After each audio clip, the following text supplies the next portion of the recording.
नमस्कार दोस्तों, डेट है आज की 17 अप्रैल 2021। स्वागत है आपका डेली करंट अफेयर क्लास में। इस क्लास में हम 17 अप्रैल के मोस्ट इंपोर्टेंट करंट अफेयर को कवर करेंगे और इस डिस्कशन में हम 10 क्वेश्चनों को कवर करेंगे। इन 10 क्वेश्चनों की पीडीएफ आप टेलीग्राम चैनल से डाउनलोड कर लीजिएगा। टेलीग्राम चैनल का लिंक डिस्क्रिप्शन बॉक्स में आपको नीचे मिल जाएगा। इस वीडियो को आप आखिरी तक देखेगा। हमारी जो इंडियन पॉलिटी की सीरीज चल रही है, जिसमें अभी तक हमने 5 क्लासेस को कवर कर लिया है और आज हमारी ये 6th क्लास है, जिसमें हम पार्लियामेंट के कुछ बेसिक कंसेप्ट को समझेंगे। तो चलो अब इस क्लास को हम स्टार्ट करते हैं, लेकिन उससे पहले ये देखिए, आप देखो इन तीनों वीडियो का लिंक आपको इस वीडियो का जो डिस्क्रिप्शन बॉक्स है वहां पर मिल जाएगा। अब देखो, ये जो क्वेश्चन है इसको हमने कल कवर किया था। अब इसको आज किस लिए कवर कर रहे हैं, क्योंकि देखो एक स्टूडेंट को कंफ्यूजन है इस क्वेश्चन में, तो इस क्वेश्चन को हम दोबारा से डिटेल के साथ समझते हैं। देखो, इस क्वेश्चन में यह पूछा गया है कि निम्नलिखित में से किसने अप्रैल 2021 में पोषण ज्ञान को लॉन्च किया है। अब देखो, इसको लॉन्च किया है नीति आयोग ने। किसके साथ मिलके? एक तो Bill and Melinda Gates Foundation और दूसरा क्या है, centre for social and behaviour change. इन दोनों के साथ मिलके नीति आयोग ने इसको लॉन्च किया है।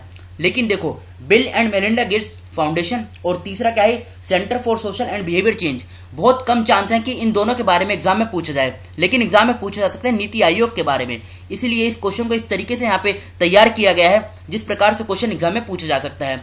तो उन्होंने ये पूछा था, नेट पे जो दिखा रहा है ना, ये centre for social and behaviour change दिखा रहा है। जी हाँ, वो बिल्कुल सही है, लेकिन इन दोनों के बारे में बहुत कम चांस है कि ये क्वेश्चन पूछा जाएगा। नीति आयोग के बारे में नीति आयोग इस क्वेश्चन का सही आंसर है, इसके बारे में एग्जाम में पूछा जा सकता है। और देखो, ये जो पोषण ज्ञान है ये है क्या, यहाँ पर पोषण संबंधित सभी जानकारी यहाँ पर उपलब्ध होगी। तो ये क्वेश्चन हमारा कल का है, इसको हमने डिटेल से दोबारा से समझ लिया है। अब आज की जो डिस्कशन है इसे हम स्टार्ट करते हैं।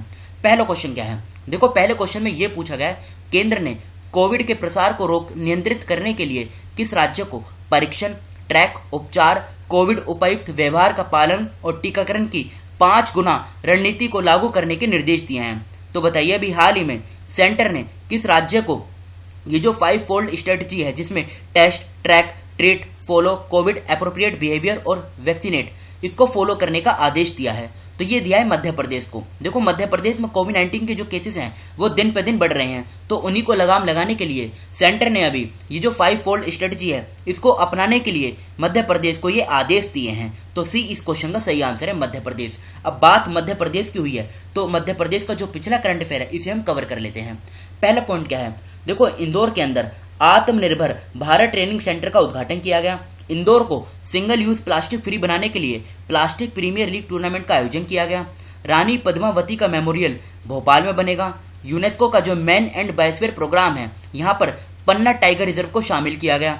अब देखो, ये जो पन्ना टाइगर रिजर्व है, आज जो एसएससी CHSL का एग्जाम हुआ है उसकी एक शिफ्ट में ये पूछा गया है कि पन्ना टाइगर रिजर्व ये किस राज्य में है, तो ये मध्य प्रदेश में स्थित है। देखो, करंट अफेयर आपको कवर करने का एक ये भी फायदा होता है कि यहाँ से पॉइंट वाइज जो क्वेश्चन निकलते हैं वो आपके सब कंप्लीट हो जाते हैं। 5th पॉइंट क्या है, मध्य प्रदेश ने 1 नवंबर 2020 को अपना 65वां स्थापना दिवस मनाया। देखो, ये सभी पॉइंट इंपोर्टेंट हैं। पन्ना टाइगर रिजर्व ये पूछ लिया ना आज एग्जाम में, हो सकता है कि इनमें से कोई दूसरा पॉइंट अगली शिफ्ट में पूछ ले जाए। अब छठा पॉइंट क्या है, मध्य प्रदेश ने एक इंटेंसिव कैंपेन एक कैंपेन चलाया है। इसमें क्या होगा, वो लोग जो मटेरियल में मिलावट करके उसे मार्केट के अंदर सप्लाई करते हैं उनके खिलाफ सख्त से सख्त कार्रवाई की जाएगी। मिशन ग्राम उद्योग इसको लॉन्च किया गया मध्य प्रदेश के अंदर। मध्य प्रदेश ने संकल्प अभियान शुरू किया। मध्य प्रदेश राज्य ने मेरा मास्क मेरी सुरक्षा अभियान शुरू किया। अप्रैल 2021 में मध्य प्रदेश सरकार ने 726 करोड़ की राजमार्ग परियोजनाओं को मंजूरी दी। मध्य प्रदेश राज्य के मुख्यमंत्री ने राज्य के 52 जिलों के लिए 52 करोड़ रुपए की राशि जारी की है। देखो, एग्जाम में ये पूछा जा सकता है कि मध्य प्रदेश में कितने जिले हैं, तो मध्य प्रदेश में 52 जिले हैं, क्योंकि आज ही एसएससी की एक शिफ्ट में ये पूछा गया कि गुजरात में लोकसभा की टोटल कितनी सीटें हैं।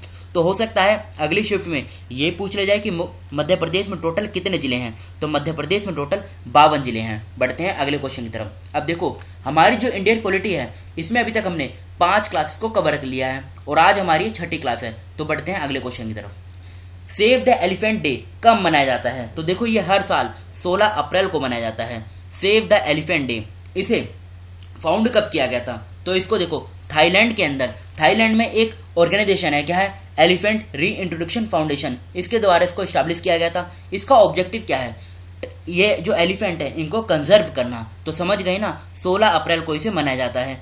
अब यहाँ पे देखो डेज की बात हुई है, तो ये अप्रैल के कुछ इंपोर्टेंट डेज हैं, इनको हम कवर कर लेते हैं। 2 अप्रैल को वर्ल्ड ऑटिज्म जागरूकता दिवस मनाया जाता है। 4 अप्रैल को खान कार्रवाई में जागरूकता और सहायता के लिए अंतर्राष्ट्रीय दिवस मनाया जाता है। 5 अप्रैल को राष्ट्रीय समुद्री दिवस हर साल मनाया जाता है। 6 अप्रैल को विकास और शांति के लिए खेल का अंतर्राष्ट्रीय दिवस IDSTP मनाया जाता है। 7 अप्रैल को प्रत्येक वर्ष विश्व स्वास्थ्य दिवस मनाया जाता है। 10 अप्रैल को विश्व होम्योपैथी दिवस मनाया जाता है। 11 अप्रैल को महात्मा ज्योतिबा फुले की जयंती मनाई जाती है। 14 अप्रैल को अंबेडकर जयंती हर साल मनाई जाती है और हर साल विश्व चागास रोग दिवस मनाया जाता है। इसे फर्स्ट टाइम 2020 में मनाया गया था, इसलिए ये इंपॉर्टेंट है। हर साल विश्व चागास रोग दिवस ये 14 अप्रैल को मनाया जाता है और इसे फर्स्ट टाइम 2020 में मनाया गया था। अब देखो, ये मार्च के इंपॉर्टेंट डेज हैं और ये फरवरी के इंपॉर्टेंट डेज हैं। क्वेश्चन देखो डेट से हम पूछे जा रहे हैं, इसलिए इन दोनों का आप स्क्रीनशॉट ले लीजिए और इनके नोट्स बना लीजिए। बढ़ते हैं अगले क्वेश्चन की तरफ। किस देश के प्रधानमंत्री जोसेफ जूटे ने इस्तीफा दे दिया? तो देखो अभी हाल ही में हैती की जो ये प्रधानमंत्री हैं, नाम क्या है? जोसेफ जूटे। इन्होंने इस्तीफा दे दिया। क्यों? क्योंकि यहाँ पे देखो किडनैपिंग और मर्डर इनके केसेस बढ़ रहे थे, तो इन्हीं को देखते हुए अब इन्होंने इस्तीफा दे दिया है। अब बात कर लेते हैं हैती की। तो हैती कहाँ पर है? एक बार इसकी आप लोकेशन देख लीजिए कहाँ पर है। देखो ये है हैती, ये नीचे क्या है? कैरिबियन सी, यहाँ पर है ये हैती। इसकी अगर हम कैपिटल की बात करें तो पोर्ट ओ प्रिंस, ये इसकी कैपिटल है और ये इसकी लार्जेस्ट सिटी भी है। देखो ऊपर है नॉर्थ अमेरिकन कॉन्टिनेंट और नीचे है साउथ अमेरिकन कॉन्टिनेंट और बीच में ये जो कैरिबियन सी है यहीं पर है ये हैती। अब देखो इस प्रकार की जो लोकेशन होती है ना, वो एग्जाम में पूछ ली जाती हैं। इसकी अगर हम करेंसी की बात करें, गोरदे इसकी करेंसी है। प्रेसिडेंट कौन है? Jovenel Moise. प्रधानमंत्री कौन है? Claude Joseph. अभी हाल ही में देखो उन्होंने तो इस्तीफा दिया है, नाम क्या है? जोसेफ जूटे। लेकिन अब प्रेसिडेंट ने ये जो क्लॉड जोसेफ है इनको प्रधानमंत्री बना दिया है। कहाँ का? हैती का। तो ये आप याद रखिएगा, ये क्वेश्चन बहुत इंपॉर्टेंट है। किसी भी प्रकार से इस क्वेश्चन में से जो ये इन्फॉर्मेशन हमने डिस्कस की है, यहाँ से क्वेश्चन पूछा जा सकता है। बढ़ते हैं अगले क्वेश्चन की तरफ। ईरान ने किस देश के साथ स्पुतनिक 5 मतलब Sputnik V corona virus vaccine की 60 मिलियन खुराक खरीदने के लिए एक सौदे को अंतिम रूप दिया है? तो देखो आप इस क्वेश्चन को इजीली सॉल्व कर सकते हैं अगर आपको पता है स्पुतनिक वी ये किस देश की है, तो रशिया की है। तो इस क्वेश्चन का सही आंसर है रशिया। अब देखो बात यहाँ पे ईरान और रशिया की हुई है, तो इन दोनों की एक बार आप लोकेशन देख लीजिए। पहले रशिया की बात करते हैं। रशिया की अगर हम कैपिटल की बात करें तो देखो मॉस्को इसकी कैपिटल है, यहाँ पर है ये मॉस्को और ये इसकी लार्जेस्ट सिटी भी है। करेंसी क्या है? Russian rouble. प्रेसिडेंट कौन है? Vladimir Putin. प्रधानमंत्री कौन है? Mikhail Mishustin. ये रशिया है। ये तो बात करी हमने रशिया की। अब ईरान की लोकेशन देखिए, यह है ईरान की लोकेशन। इसकी अगर हम कैपिटल की बात करें, तेहरान कैपिटल है। करेंसी क्या है? ईरानियन रियाल। प्रेसिडेंट कौन है? हसन रूहानी। देखो ऊपर कैस्पियन सी है, नीचे पर्शियन गल्फ है, इन दोनों के बीच में है ये ईरान और इधर ये पर्शियन गल्फ और इधर है गल्फ ऑफ ओमान। बीच में जो स्टेट है नाम क्या है? State of Hormuz. इधर है ये रेड सी, इधर है गल्फ ऑफ एडन। इन दोनों के बीच में यहाँ पे जो स्टेट है, इस स्टेट का नाम क्या है? इस स्टेट का नाम है बाबल मंदेब स्टेट। तो इस क्वेश्चन में हमने रशिया और ईरान दोनों के बारे में बेसिक इन्फॉर्मेशन कवर की है। अप्रैल 2021 में भटिंडा नगर निगम की पहली महिला मेयर कौन बनी है? तो देखो इस प्रकार के क्वेश्चन एग्जाम में बहुत पूछे जाते हैं। वैसे आज सभी क्वेश्चन इंपॉर्टेंट हैं, तो इस क्वेश्चन का आंसर क्या है? इस क्वेश्चन का जो आंसर है रमन गोयल। अभी हाल ही में ये रमन गोयल अप्रैल 2021 में भटिंडा नगर निगम की पहली महिला मेयर बनी है। तो बी इस क्वेश्चन का सही आंसर है रमन गोयल। बढ़ते हैं आगे। अप्रैल 2021 में किसने अल्माटी कजाकिस्तान में एशियाई कुश्ती चैंपियनशिप में स्वर्ण पदक जीता है? तो ये किसने जीता है? सरिता मोर ने। सरिता मोर ने स्वर्ण पदक यानी गोल्ड मेडल जीता है अभी हाल ही में एशियन रेसलिंग चैंपियनशिप। ये कहाँ पर हुई? ये कजाकिस्तान के अल्माटी में हुई। और देखो इंडिया ने 2 ब्रॉन्ज मेडल भी जीते हैं। अब ये किसने जीते हैं? एक जीता है सीमा ने और एक जीता है पूजा ने। इन दोनों ने ये जो ब्रॉन्ज मेडल है इनको जीता है। तो समझ गए ना, बी इस क्वेश्चन का सही आंसर है सरिता मोर। अब बात यहाँ पे कजाकिस्तान की हुई है, तो एक बार इसकी लोकेशन देखिए कहाँ पर है। ये है कजाकिस्तान की लोकेशन, यहाँ पर। इसकी अगर हम कैपिटल की बात करें, नूर सुल्तान। लार्जेस्ट सिटी क्या है? अलमाती है, जिसको अभी हमने इसी क्वेश्चन में कवर किया है। करेंसी क्या है? कजाकिस्तानी टेनेज। प्रधानमंत्री कौन है? अस्कर ममीन। इंडियन एम्बेसडर कौन है? देखो इनकी नियुक्ति भी हाल ही में की गई थी, अभी मतलब कुछ ही टाइम पहले, 1-2 महीने पहले। शुभ दर्शन त्रिपाठी। तो हो सकता है कि ये शुभ दर्शन त्रिपाठी इनका नाम पूछ लिया जाए एग्जाम में कि इनकी नियुक्ति कहाँ पर की गई थी? तो कजाकिस्तान में की गई थी। किस राज्य में? जैसे कि कोविड मामले में वृद्धि जारी हो, राज्य सरकार ने आने वाले 2 दिनों में 2.5 लाख कोविड परीक्षण करने का निर्णय लिया है। देखो ये क्वेश्चन इसलिए डिस्कस किया गया है, इस प्रकार के क्वेश्चन वैसे चांस तो कम होते हैं कि पूछे जाए, लेकिन फिर भी अगर पूछ लिया जाए तो आपका ये क्वेश्चन गलत ना हो, तो केरला इस क्वेश्चन का सही आंसर है। अब देखो ये क्वेश्चन तो बहुत कम चांस है कि पूछा जाएगा, लेकिन केरला का जो पिछला करंट अफेयर है इसे हम कवर कर लेते हैं, हो सकता है कि क्वेश्चन यहाँ से पूछा जाए। अभी कुछ टाइम पहले केरला में स्नैकपीडिया ये एक एप्लीकेशन है, इसको लॉन्च किया गया था केरला सरकार के द्वारा।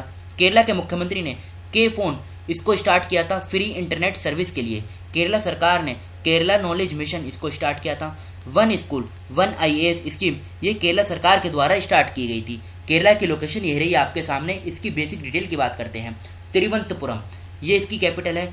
1 नवंबर 1956 में फॉर्मेशन हुई थी। पिनरई विजयन ये मुख्यमंत्री हैं। आरिफ मोहम्मद खान ये राज्यपाल हैं। देखो अभी एक ट्रेंड चल रहा है एसएससी में, जो CHSL का एग्जाम हो रहा है ना, वहाँ पे अक्सर ये क्वेश्चन पूछे जा रहे हैं कि किस राज्य का मुख्यमंत्री कौन है, किस राज्य का राज्यपाल कौन है। ज़्यादातर राज्यपाल पूछे जा रहे हैं, तो ये केरला के राज्यपाल हैं आरिफ मोहम्मद खान। हो सकता है किसी शिफ्ट में इनका नाम भी पूछ ले जाए। जिले कितने हैं? 14। लोकसभा की 20 सीट, राज्यसभा की 9, विधानसभा की 141 सीटें हैं। कोची में इसकी हाईकोर्ट है, जहाँ के मुख्य न्यायाधीश हैं S मणिकुमार। हाँ, लेकिन ये पूछा जा सकता है कि ये जो कोची है यहाँ पर किन किन की हाई कोर्ट मतलब किन किन की जुरिस्डिक्शन आती है, तो केरला और लक्षद्वीप इन दोनों की जुरिस्डिक्शन कोची हाई कोर्ट के अंतर्गत आती है, जहाँ के मुख्य न्यायाधीश हैं S मणिकुमार।